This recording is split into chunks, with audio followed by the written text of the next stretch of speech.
Good afternoon and happy Friday. This is your Polk Education Association President, Stephanie Yoakum, here to talk to you today about salary proposals and what is currently on the table right now. So I do want to say that right now, both sides just have proposals on the table.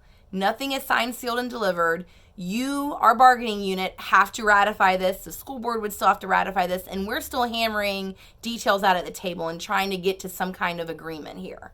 And so I just wanted to preface that by saying that nothing is agreed to. These are just proposals. We do think the PEA proposal is a better approach than what the district has countered, but we'll get into that in a little bit. So I also want to reiterate that Polk, along with most other districts in the state of Florida, we were allocated this extra money in this teacher salary allocation, but we were not given enough money to get the base salary up to the goal of $47,500, like the governor has touted across the state that the new salary is going to be $47,500. Well, that's not happening. We would have needed about double the money to make that happen, and that just didn't happen. And so on the PEA proposal, we cover 3 contracts. So I want to talk about our support staff first, our paraeducators and our secretary clerical units. We have a goal over the next couple of years to get to a minimum wage for our support staff of $15 an hour. But to do that, we need to do that in phases. And so we have approached it as getting everybody up to at least $10 an hour first, while putting in money into the salary level so that every person, whether they've been here 0 years or 40 years, sees a raise this year. And we're asking for a level increase. And so the district came back with a counter proposal of $0 for all of our support staff. And so that is unacceptable, and we are currently working with our bargaining team to counter their $0, with keeping the same goals in mind of that $15 an hour in the next couple of years, with bringing everybody up to at least $10 an hour in this first year. So the teacher salary allocation is a lot more complicated because, of course, it's a categorical, and there's a law that governs how we have to spend this money to some extent. There are parameters in which we have to meet. And so part of that is raising the base salary for teachers. And so PEA has proposed a banded method that we feel is the most equitable way to distribute the money and still meets the letter of the law and the parameters that are set forth in House Bill 641 and House Bill 5001. They're companion bills that allocate this money out through this categorical. And so we think we can get the base salary based on our banding and our calculations to $43,785, with still our lowest raise band being $1,125. On the district side, they think they can get the base salary up to $45,172, but at the expense of almost everybody else. How they're doing this is they are separating out salary schedules for classroom and non-classroom teachers, whereas currently, and under the PEA proposal, they would maintain in the same salary schedule as they do right now. And so the district has separated out classroom teachers into one salary schedule and non-classroom teachers into a separate salary schedule. And the non-classroom teacher salary schedule has a much lower starting rate. If you are currently a non-classroom teacher on the pay for performance side, you would be receiving a significant pay decrease under the district's proposed counter. And so they're also doing this at the expense of our veteran classroom teachers. Most people under our proposal are making at least a 2% increase, if not much more.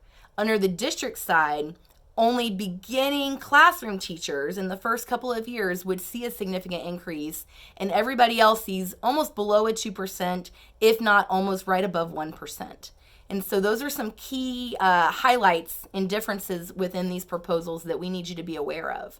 And again, I will say that none of this is, going to be enacted tomorrow. We're still at the table trying to get to an agreement here. We just want you to have the comparisons out there, for you guys to look at and be engaged and involved in this process. One thing that we keep hearing is the district doesn't have a dog in this fight. that they don't care how we split the money up. They just don't think, for whatever reason, our proposal is illegal and theirs is somehow meets the letter of the law. We disagree again on that point as well. And so we're at odds there. And so, but we also disagree that the district does have a dog in this fight. Part of our district's strategic plan is to recruit and retain teachers, high quality staff. And their plan just doesn't do that. It pits positions against each other. It discourages classroom teachers into moving into those non-classroom positions, which eventually lead into leadership roles and into their own school-based administration and district administration pools. And so the district is cutting its nose off, to spite its face at this point. And they're being very short-sighted with this counter. And so some of the things that we are asking you to do to help your union out. We are encouraging colleagues who have not joined to please join our cause. Join your voice with ours so that we can help amplify yours. Our membership form is on www.polkea.org, and you can click Join PEA. It's as easy as that.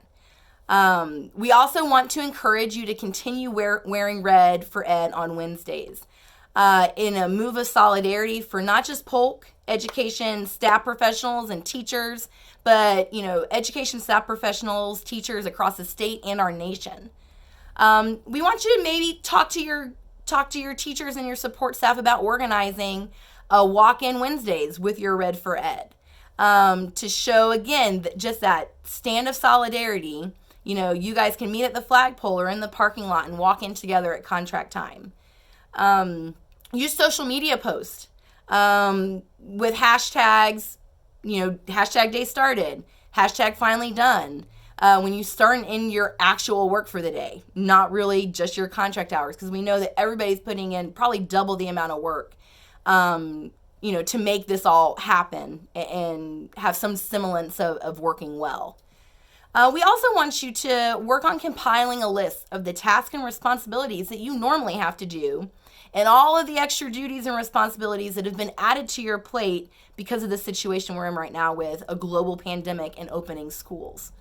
Prioritize that list and specify what you think you can get done in your duty day and what you're having to do right now that's on your own time and on the weekends and at night. Share this with your admin. Have a conversation with them. Ask for help and suggestions on what you think and what they think that we could take off your plates so that you have a more manageable workload. Also, put out videos too, just like I'm doing now, so that your social media audience and throughout the nation, we can amplify our voices even more and explain maybe how this salary proposal affects you personally. How is your increased workload affecting you personally? It's going to take those types of actions to really get our voices out there. And it might help other people know that they're not alone in this. And so with that, I want to also say that members, please check your personal emails. Your PE updates and more have been sent out. We also sent out a bargaining update to the entire bargaining unit. So be on the lookout for that as well. We bargain again with the district this coming up Wednesday on the 23rd at 4:30. It will be live streamed on our YouTube channel. So just search Polk Education Association and you can subscribe to get alerts when we start live streaming. Again, happy Friday. Try to take a little bit of time out of this weekend to recharge and re-energize so that your cups are full for Monday so that you can continue pouring into our kids. Thank you so much, and we will be sending out some more videos shortly. Have a great weekend, guys.